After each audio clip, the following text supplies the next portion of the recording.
one of the things that I get asked a lot is, why are my fish doing certain things? Okay, most of the time, if they're acting erratic, behavior's not normal, it comes down to water quality, okay? The things that we want to look at in a freshwater environment, the three most important factors are ammonia, nitrite, and nitrate, okay? Just a brief explanation of what they are. Ammonia is released by anything breaking down in the aquarium. It can be poop, pee, and yes, fish do pee, uneaten food, anything like that. So with that said, it's very important not to overfeed your fish, okay? Ammonia is consumed in a healthy aquarium by a bacteria that converts it into nitrite, okay? Let's back up to ammonia for just a quick second though. Ammonia, what it does to the fish, it burns their gills, okay?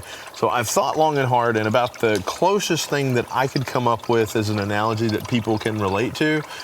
Imagine getting chemical burns in your lungs, how hard it would be to breathe.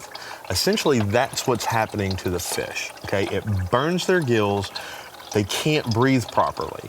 You know, that's why they're at the top gasping for air. They may be sitting and all of a sudden just spaz out. Those are all symptoms of ammonia poisoning. Erratic behavior, listlessness, gasping for breath. Those are just visible signs that there could be an ammonia issue in your tank, okay?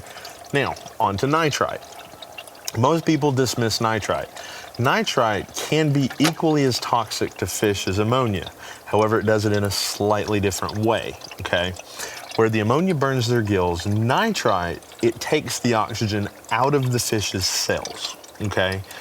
So it's one of those kind of silent killers. It doesn't affect them as quickly as ammonia does. So, you know, you could be 2 weeks in and your fish has passed away. You're not quite sure what's happened, but it could have suffered from nitrite poisoning. About the only way to do that is to do a necropsy, and unfortunately most people, you know, are not gonna cut their dead fish open to see what happened. But ammonia and nitrite, the acceptable levels for those are 0. Any ammonia is toxic, okay? So you wanna go for 0, and nitrite is equally as toxic, it just does it in a different way. Okay, the bacteria that we want in the aquarium, it's the nitrifying bacteria. It's going to convert the ammonia into nitrite and nitrite into nitrate, okay?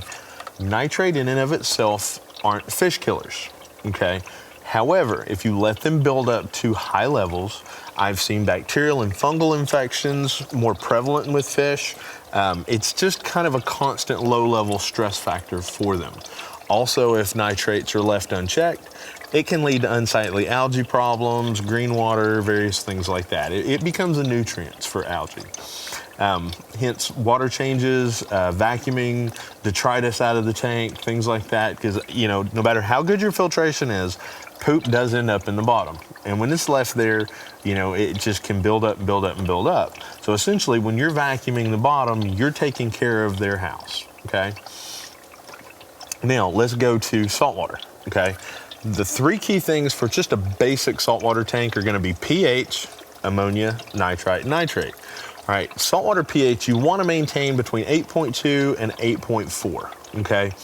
8.0 is acceptable. However, I have seen in my experience a lot of fish start stressing at 8.0, so you wanna try to keep that pH up, okay? Once again, ammonia and nitrite are both killers of fish in saltwater as well as fresh, so you wanna keep those at 0. Nitrate levels, some saltwater fish can be a little more sensitive to nitrate levels, so regular water changes are important to keep that down. In a reef tank, okay, you have a slightly different set of parameters that you're gonna be looking for, okay? pH, ammonia, nitrite, and nitrate, okay, those are all the same in a reef tank, right? Now, in a reef tank, you wanna keep the nitrate levels low. You know, if you're doing a small polyp stony coral tank, you wanna keep the nitrates as low as possible, you know, 5, 10, something like that, in some cases 0. Softies and some stony corals, they can tolerate a little higher, you know, 20 to 30 parts per million. A lot of corals, when you start getting to 40 parts per million and above in nitrate levels, they tend to stress out. So, we want to keep those levels low. All right, a couple other factors in a reef tank that you see and deal with more often than just a fish-only saltwater tank is going to be calcium and alkalinity, okay? Calcium and alkalinity, they work together to help the water buffer properly to keep the pH where it needs to be. If your calcium level drops, your pH tends to drop. If your alkalinity drops, calcium can be affected. Once again, the pH is going to drop. So regular checking of calcium and alkalinity in your reef tank is very important. Target is going to be about 420 to 440 on the calcium, and anywhere from 9 to 11 on your alkalinity. Those are kind of some parameters you want to strive for. We're glad you enjoyed this video.